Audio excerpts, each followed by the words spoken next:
I want to touch on another interview you did because I think it encapsulates a lot, and then I want to kind of pick it apart. Yeah. You had an interview with a source, and that source told you about all sorts of sordid things that went down. Yeah.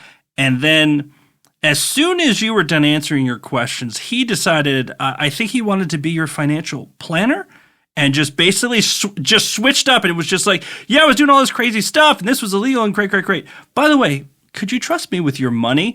Was that shocking to you, or was that just the name of the game?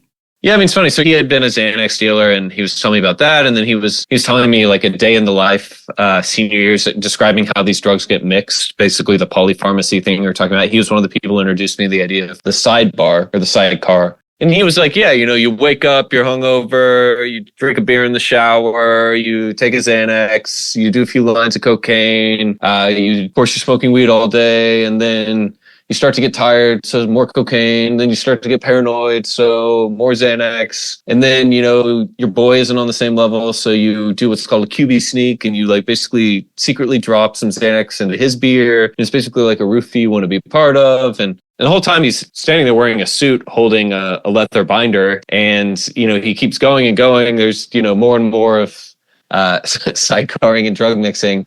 And then I turn off the recorder, and he takes out the leather folio and pitches me not only on being my financial planner, but also doing my life insurance. And it was in some ways shocking, but in some ways it was the most natural segue of all time. Like knowing guys from this world, that kind of conversational flip happens all the time. It's like talking about your crazy weekend. You're talking about the crazy hazing stories you have. You're in some ways no different than talking about like the back nine of the game of golf you played on Sunday. And all of a sudden you get down to business. And it's like, okay, well, yeah, let's figure out the deal terms of this real estate deal or whatever. And that is sort of the coin of the realm, as it were. It was honestly a pretty good pitch. I had to really muster all of my boundary drawing to be like, sorry, bro, like can't do it.